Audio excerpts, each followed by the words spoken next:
नमस्कार, आप देख रहे हैं पहाड़ टीवी और मैं हूं नवल खाली। चलिए बुलेटिन की शुरुआत करते हैं, लेकिन उससे पहले एक नजर आज की हेडलाइंस पर।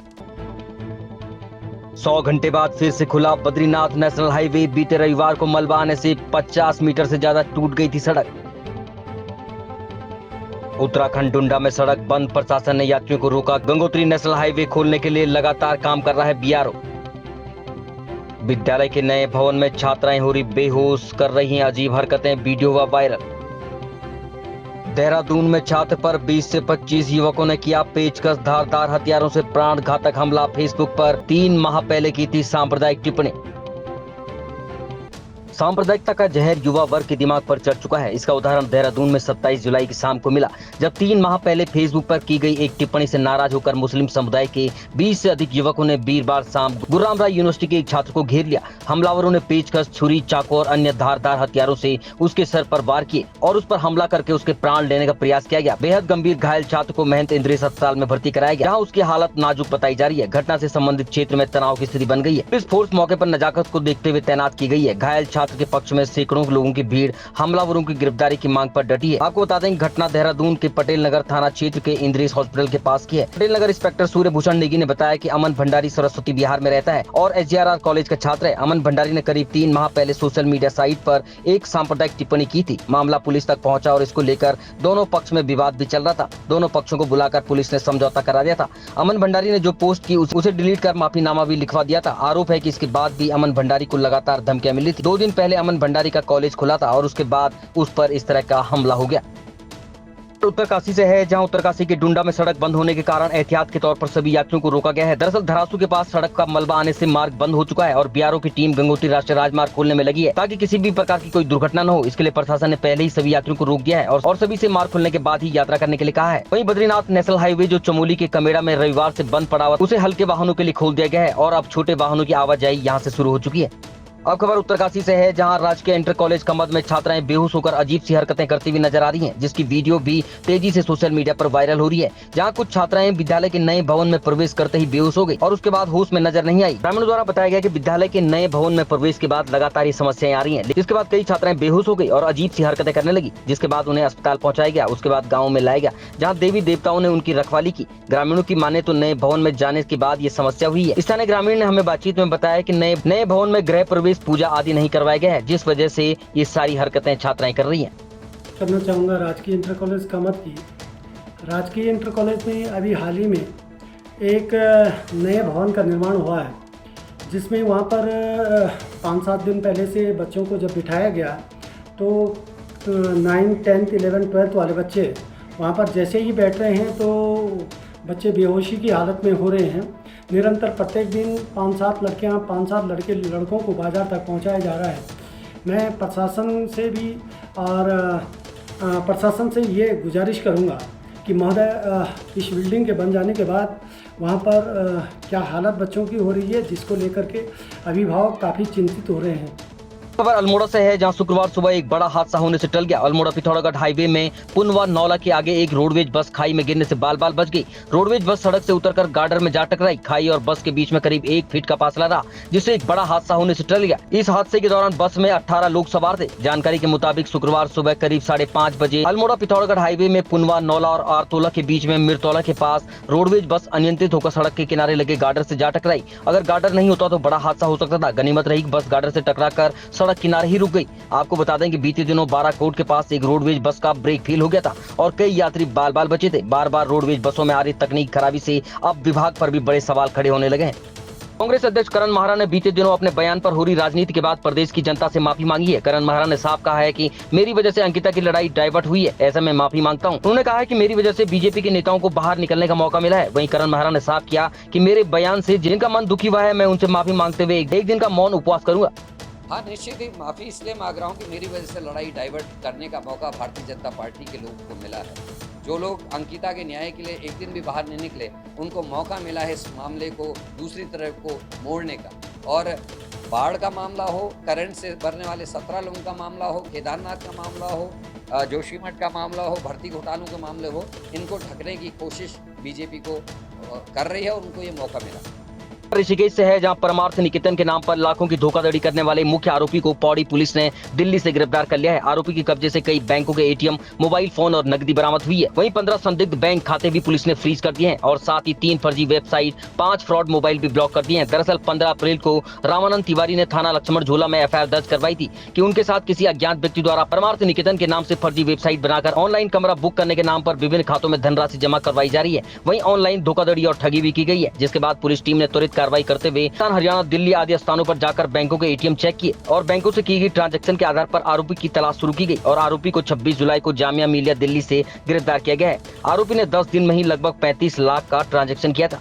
पौड़ी गढ़वाल के लंचडाउन से है, जहां विद्युत वितरण उपखंड जहरी खाल के अंतर्गत सिसलडी क्षेत्र में कार्यरत श्रमिक लाइनमैन जयमल दास असन खेत में लाइन का फॉल्ट ठीक करते वक्त करंट की चपेट में आ गया और पोल से नीचे गिर गया, जिससे लाइनमैन को बेहोशी की हालत में ग्रामीणों द्वारा संयुक्त चिकित्सालय कोटद्वार ले जाया गया। चिकित्सकों ने उसकी हालत गंभीर देखते हुए महंत इंद्रिस अस्पताल देहरादून के लिए उसे रेफर कर दिया, जहाँ उसके टूटे हुए कंधे और पसलियों के साथ साथ गर्दन और फेफड़ों की अंदरूनी गंभीर चोटों का इलाज करवाया जा रहा है। वहीं दूसरी तरफ परिजनों ने विद्युत विभाग और कार्यदायी एजेंसी पर बिना सुरक्षा उपकरणों के मानकों के विपरीत कार्य कराए जाने पर श्रमिक को मौत के मुंह में धकेलने के आरोप लगाए हैं।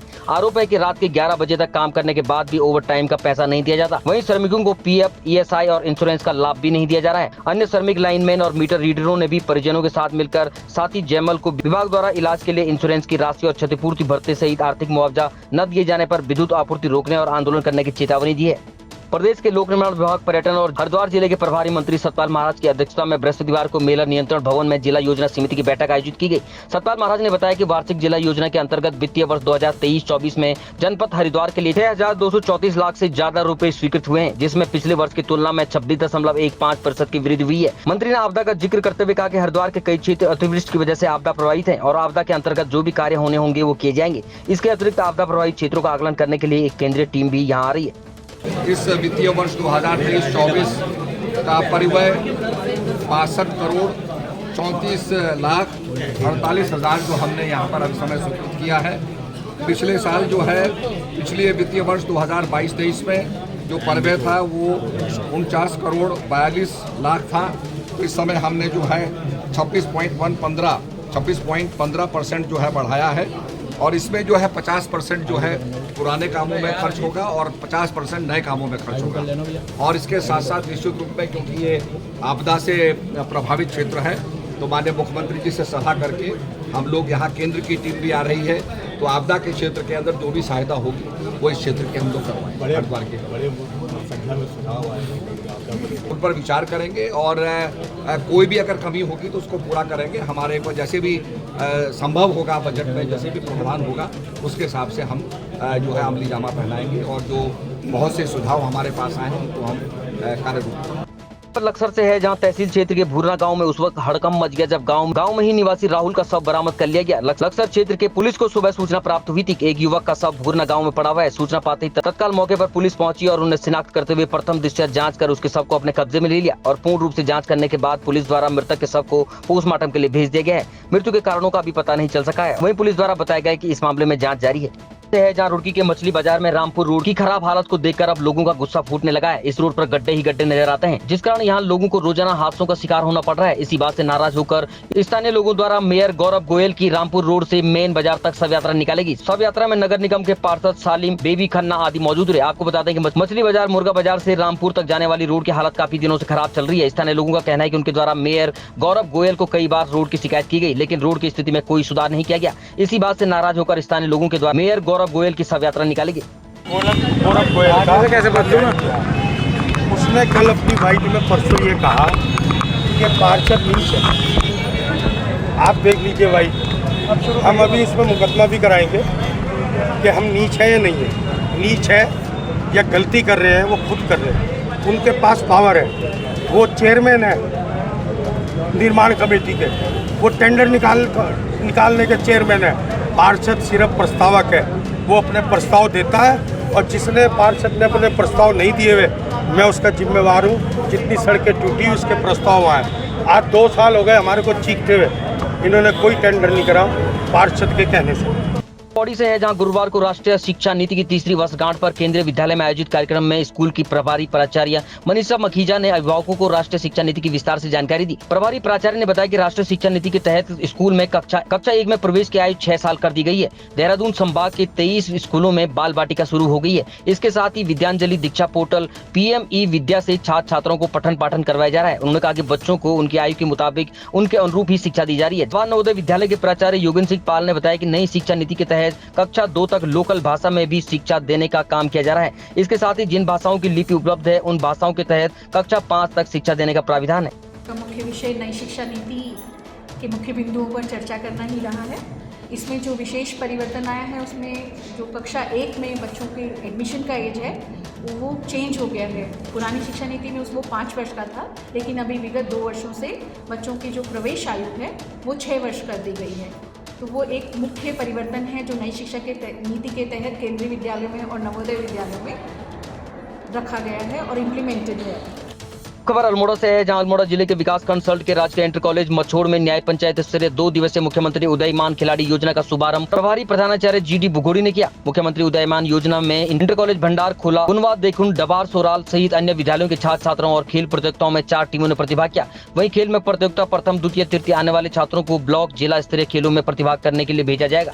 प्रतियोगिता थी जिसमें पूरे तलासल्ट के खेल प्रतियोगिताओं ने भाग लिया और उसमें राजकीय इंटर कॉलेज मचोड़ और राजकीय इंटर कॉलेज तया भंडारकोला, उच्चतर माध्यमिक विद्यालय पनवा देखौन और उच्च प्राथमिक विद्यालय डबरा सोलाल ने भाग लिया। और वहाँ के सभी व्यायाम शिक्षक और खेल प्रभारी ने वहाँ पर अपने छात्र छात्राओं को ला करके और खेल प्रतियोगिता में विशेष रूप से भागीदारी करी। जबकि मौसम भी खराब था, मौसम खराब होने के बावजूद भी वहाँ पर खेल प्रतियोगिताओं का आयोजन किया गया। अब खबर लक्सर से है, जहां सिदुरु गांव में SDM को शिकायत की गई, जिसमें गांव की करीब 500 बीघा कृषि भूमि का रकबा जलमग्न बताया जा रहा है। और इस भूमि पर पीड़ित किसानों द्वारा बीते दिनों प्रशासन से जल भराव की शिकायत के बाद एक रपटे को खुलवाकर निकासी कर दी गई थी। पीड़ित किसानों का आरोप है कि प्रशासन के जरिए बंद कराए गए रपटे को दोबारा खोलने की धमकी दी जा रही है। और बलपूर्वक बंद करने की धमकी का विरोध करने पर पीड़ित किसानों के साथ विपक्षी गण झगड़े की फिराक में घूम रहे हैं। किसानों का आरोप है कि SDM द्वारा शिकायत करते हुए आरोपियों के विरुद्ध कार्रवाई और जल निकासी को बरकरार रखा जाए। 500 बीघा रकबा, यहाँ पानी निकल जाता ठीक है, कोई दिक्कत नहीं है। देखो फसल गड़ ली, तुम बताओ सीधरू गाँव में हो पहले तो ही पानी निकल जाता नौ को, यहाँ रफ्ता हमन जाए बम्बा गिर जा। ये पहले खुलवा के कहीं है, खुलवा के वो तो खुला पड़ा है भी याद लो। अगर इसमें बम्बा शम्बा गिर जा कुछ रफ्ता बन जाओ कैसे दिक्कत आ रही। ये पहले भी थोड़ा नीचे को रफ्ता सही था, यहाँ से पानी निकल जाता था यहाँ से, लेकिन ये खुड़ंजा लगने से ऊंचा हो गया, पानी बंद हो गया यहाँ से। अभी SDM साहब ने इसको एप्लीकेशन दी थी और यहाँ से खुलवा दिया गया था। अब कुछ जब लोग इसे फिर बंद करना चाह रहे कि यहाँ से बंद करवाओ। अब अगर ये झगड़े पर उतारो है, अगर ये बंद हो गया तो फिर फसल नष्ट हो जाएगी। फिलहाल तो नष्ट हो ही गई, अगली फसल भी नहीं हो पाने की। पानी तो ये निकलता ही रहेगा, ये पानी जब बाहर से आएगा तो ये निकलेगा। अभी बारिश का पानी तो ये निभाव हो जाता है, जो बाहर का पानी आता है वो नहीं निकल पाता ना। यहाँ तो ये रपटा बन जाए या फिर बम्बा डल जाए, 2 में से एक ही काम हो जाए। तो बम्बा डल जाए, यहाँ से रपटा बन जाए। है, जहां डोईवाला क्षेत्र में सरकारी और गैर सरकारी जमीनों पर अवैध रूप से कब्जा कर अवैध प्लॉटिंग का खेल लगातार जारी है। हालांकि प्रशासन शिकायत मिलने पर अवैध प्लॉटिंग पर कार्रवाई भी करता है, लेकिन भू माफियाओं पर प्रशासन की कार्रवाई ऊंट के मुंह में जीरा भर है। नकरौंदा के निवासी रष्टी सिंह ने DM देहरादून से क्षेत्र सीलिंग की 100 बीघा जमीन पर अवैध रूप से प्लॉटिंग और तमाम अवैध निर्माण की शिकायत की थी, जिसके बाद DM के दिशा निर्देश पर MDDA ने कार्रवाई की और लगभग 45 बीघा जमीन पर की गई प्लॉटिंग को JCB मशीन के माध्यम से ध्वस्त किया गया। हालांकि प्रशासन की इस कार्रवाई से शिकायतकर्ता रष्टी सिंह संतुष्ट नहीं हुए और उन्होंने कहा कि प्रशासन ने ध्वस्तीकरण के नाम पर सिर्फ खाना पूर्ति की है। आपको बता दें कि देहरादून में लगातार भू माफियाओं के हौसले बढ़ते जा रहे हैं और लगातार सरकारी जमीनों पर भी अवैध कब्जे हो रहे हैं। देखिए, ये अपना नकरौंदा का मामला है, वार्ड नंबर 99 का, और इसमें ज़मीन पे हम लोग पिछले काफ़ी लंबे समय से अपना शिकायतें दर्ज करवाते आ रहे हैं कि यहाँ पे भू माफियाओं के द्वारा अवैध रूप से अपना प्लॉटिंग की जा रही है, जिसमें कि ग्राम समाज की ज़मीन को हड़पा जा रहा है और बिना मानचित्र स्वीकृत कराए हुए MDDA के यहाँ पे प्लॉटिंग की जा रही है। तो आज कार्रवाई से संतुष्ट नहीं है आप, क्यों? देखिए, कार्रवाई से संतुष्ट इस वजह से नहीं है क्योंकि यहाँ पे पूरी 100 बीघा जमीन को ध्वस्तीकरण के आदेश हुए थे, सीलिंग के आदेश हुए थे, परंतु यहाँ पे मौके पे क्या देखा जा रहा है, केवल 30 से 40 बीघा जमीन पर ही कार्रवाई की जा रही है। बाकी सारी जमीन को जो ग्राम समाज की ज़मीन है उस सारी ज़मीन को वैसे के वैसे ही छोड़ा जा रहा है, उस पर कोई कार्रवाई नहीं की जा रही है इन लोगों के। चमोली जिले के पोखरी विकासखंड से है, जहां कॉन्ट्रैक्ट मोटर मार्ग पर बेतरतीब कटिंग और आरजीबी कंपनी की लापरवाही से बिनगढ़ गांव में मकानें क्षतिग्रस्त होने की कगार पर आ गई हैं। यहाँ कभी भी कोई बड़ा हादसा हो सकता है। आपको बता दें, यहाँ आरोप है कि आरजीबी कंपनी के आगे लोक निर्माण विभाग पोखरी भी नतमस्तक हो गया है। शिकायत करने के बावजूद भी सड़क जगह जगह से खराब हो गई है। आपको बता दें कि चमोली जिले के विकासखंड पोखरी में इन दिनों पोखरी कॉन्ट्रैक्ट मोटर मार्ग का काम लंबे समय से चल रहा है, जिसमें आरजीबी कंपनी के द्वारा करोड़ों की लागत से सड़क को बेहद धीमी गति से सुधारीकरण का कार्य किया जा रहा है, जबकि सड़क पर गिनती के कुछ मजदूर आजकल कार्य कर रहे हैं। ऐसे में कैसे सड़क का कार्य जल्दी पूरा होगा, ये भी अपने आप में बड़ा सवाल है। वहीं सड़क को पोखरी से कॉन्ट्रैक्ट तक 25 किलोमीटर के आसपास बनना है, जिसमें डामरीकरण, स्क्रबर, दीवार, क्रैश बैरियर बनने हैं। साथ में सड़क को चौड़ीकरण किया जाना है, लेकिन बेतरतीब कटिंग के चलते ये सारे कार्य अधूरे चल रहे हैं। वहीं बिनगढ़ गांव के देवेंद्र राणा ने कहा कि इस सड़क से हमारी मकान धीरे धीरे धंस रही है, जिसके कारण आज हम डर के साए में जीने के लिए मजबूर हैं। पीडब्ल्यूडी विभाग और विधायक राजेंद्र भंडारी ने आज तक सिर्फ कोरे आश्वासन दिए हैं, जिसके बाद हमारी पेयजल बिजली लाइन भी ठप पड़ गई है। आज हालात बेहद खराब हो गए हैं, लेकिन हमें पूछने वाला कोई नहीं है। लगातार पोखरी कॉन्ट्रैक्ट मोटर मार्ग को लेकर सवाल उठ रहे हैं, क्या करेंगे? सबसे पहले तो मैं आपका धन्यवाद करना चाहूँगा। पोखरी कॉन्ट्रैक्ट रोड के बारे में मेरा ये कहना है कि आज इतनी बदतर स्थिति उसकी हो गई है, लेकिन मैं समझ नहीं पा रहा हूँ कि वास्तव में क्यों शासन और प्रशासन सोया हुआ है और कहाँ यहाँ के जनप्रतिनिधि चले गए। मेरी तो स्वयं आज सुबह मैंने डीएम साहब से बात की है और मैंने उनको बोला है कि आप आखिर क्यों रुके हुए हैं। आए दिन इस पर दुर्घटनाएं हो रही हैं। पोखरी कॉन्ट्रैक्ट हमारी लाइफ लाइन है, सारे मकानों को टूटने की स्थिति है, पैदल चलने लायक नहीं है, बच्चे स्कूल नहीं जा पा रहे हैं, लेकिन आखिर शासन और प्रशासन क्यों सोया हुआ है। मैं जो स्थानीय जनप्रतिनिधि हैं उनसे भी आग्रह करूंगा कि वो तुरंत इस चीज़ का संज्ञान लें और यथाशीघ्र इस रोड को बनाने में अपनी भूमिका निभाएं। इसी के साथ में आपका बहुत बहुत धन्यवाद कहेंगे कॉन्ट्रैक्ट सड़क की। सर, जब से पोखरी कॉन्ट्रैक्ट मोटर मार्ग का कार्य शुरू हुआ, नवंबर से ये कार्य चल रहा है और अब तक 8 महीने इस कार्य को हो गए हैं। इन्होंने हमारी मकानों, मैं ग्राम सभा बिनगढ़ टिमखोली तोक से जी, इन्होंने हमारी मकान को नीचे से हिलाया। शुरू में ठेकेदार, संबंधित ठेकेदार ने बोला कि हम साथ में दीवार लगाएंगे, उसके बाद इन्होंने कोई कार्य नहीं किया। इन्होंने जल व्यवस्था, बिजली के खंभे उखड़ने वाले हैं, इनके नीचे से जो इन्होंने मशीनें लगाई, उससे इनका इन्होंने सारा मकान, पानी सब कुछ बंद कर दिया और इतने परेशान हैं कि हमारे 20 परिवार रोड के ऊपर हैं, ना जाने का रास्ता है ना आने का। मोटर मार्गों को लेकर आपने जो ये प्रश्न यहाँ पर उठाया है, बड़ी गंभीर का विषय है ये कि कॉन्ट्रैक्ट मोटर मार्ग पे पैदल चलने लायक नहीं है, पर लेकिन वाहन कैसे चल रहे हैं, हमें बड़ा दुख हो रहा है इस चीज़ का।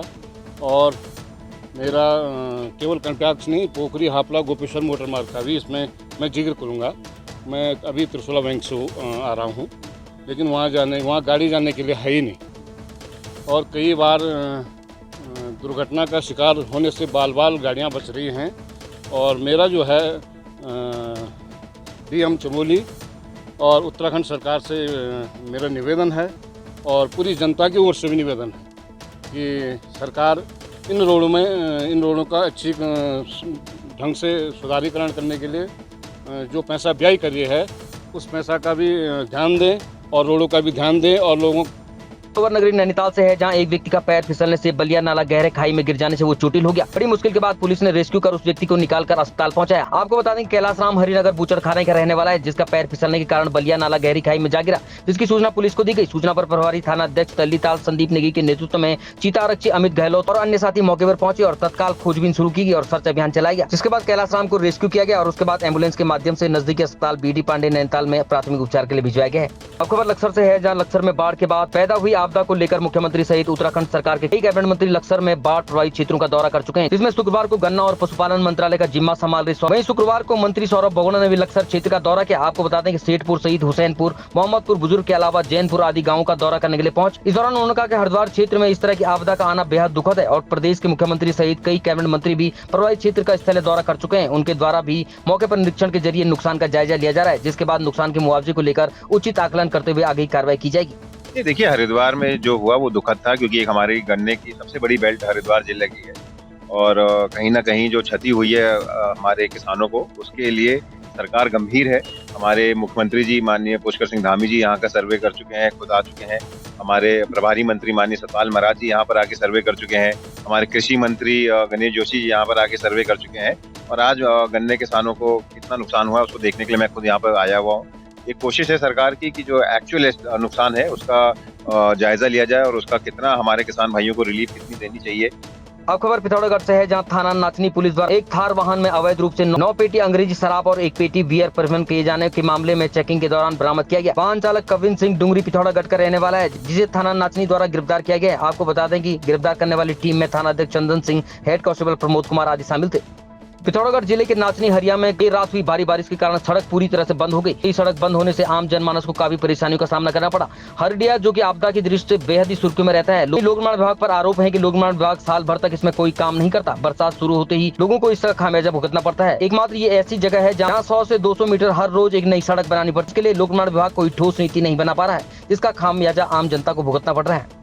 अब खबर चमोली से है, जहां चमोली में मुख्य विकास अधिकारी डॉक्टर ललित नारायण मिश्रा की पहल पर जिले में हर वर्ग के युवाओं के लिए स्वरोजगार के नए नए आयाम तलाशे जाते हैं। आपको बता दें कि डॉक्टर मिश्रा के द्वारा चमोली में हेयर सैलून प्रशिक्षण का कार्य भी शुरू किया गया है, जिसमें पहले बैच में 24 युवाओं को प्रशिक्षण दिया जा रहा है। इसमें जनपद के सभी 9 विकास खंडों से आए हुए युवा सम्मिलित हैं। आपको बता दें कि मुख्य विकास अधिकारी डॉक्टर ललित नारायण मिश्रा का कहना है कि जिले में युवाओं की मांग थी कि हम उनको हेयर सैलून का प्रशिक्षण दें, जिसके बाद मुख्य विकास अधिकारी द्वारा प्रत्येक ब्लॉक के ऐसे युवाओं से संपर्क किया गया जो अपने ही विकास खंड या जिले में हेयर सैलून के काम को अपने स्वरोजगार से जोड़ना चाहते थे। जिसके बाद मुख्य विकास अधिकारी ने इन युवाओं के लिए जिले के मुख्यालय में ग्रामीण स्वरोजगार प्रशिक्षण संस्थान यानी कि RCT के माध्यम से प्रशिक्षण देने की ठानी, जिसका शुभारंभ गुरुवार से शुरू हो गया है, जिसमें युवाओं को 13 दिन का प्रशिक्षण दिया जाएगा। इसमें एक मास्टर ट्रेनर और एक हेयर ड्रेसर भी रखा गया है जो इन युवाओं को प्रशिक्षण देंगे। प्रशिक्षण के दौरान इनको खाने और रहने की निःशुल्क व्यवस्था रहेगी और जब ये युवा प्रशिक्षण पूरा कर लेंगे तो इनको बैंक द्वारा हेयर सैलून की दुकान खोलने के लिए सब्सिडी पर लोन भी दिया जाएगा।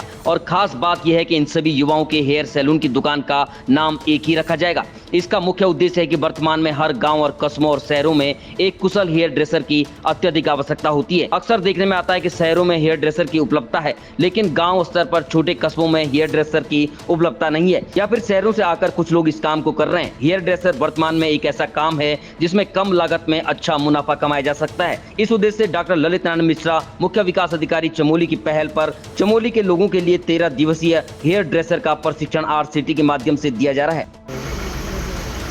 फायदा तो बहुत है इसमें, अगर कोई अपना अच्छे शिद्दत से काम कर ले। इसमें बहुत अच्छा प्लेटफार्म है और इसमें आज के जो यूथ हैं उनको आगे एक नया प्लेटफॉर्म मिलने का बहुत अच्छा सुनहरा चांस है। तो मैं अधिक से अधिक लोगों को यही कोशिश करूँगा, यही आशाएं रहेगी मेरी कि इसमें अधिक से अधिक भाग लो और जुड़ो और एक अपना अच्छा सा मुकाम हासिल करो। बहुत अच्छा प्लेटफॉर्म है और यहाँ से अगर ये सभी लोगों ने ये ट्रेनिंग रखी है स्टूडियो साहब ने, तो ये अच्छे के लिए रखी है, क्योंकि यहाँ से हमारे वहाँ के जो लोग हैं ये इस काम को करना नहीं चाहते हैं और किसी को इंटरेस्ट है तो किसी के माध्यम में, अगर यहाँ पे ऐसा माध्यम हुआ तो आज उनके थ्रू अगर आगे बढ़ने का उनको चांस मिल रहा है। इन सब लोगों में जोश है, उत्साह है, इंटरेस्ट है इनका, तो इसलिए सारे लोग बहुत दूर दूर से आके यहाँ पे जुड़े हैं और हम यही चाहेंगे कि ये लोग आगे बढ़ें और इस लाइन में बहुत अच्छा है, बिजनेस पॉइंट भी है और कमाई का जरिया भी है। और बाहर अगर देखा जाए बड़े बड़े सैलूनों में तो वहाँ भी बहुत अच्छे इनकम है, इसमें अच्छी सैलरियाँ हैं। अभी तक की खबरों में बस इतना ही। आगे की खबरों के लिए देखते रहिए पहाड़ TV। तब तक के लिए नमस्कार।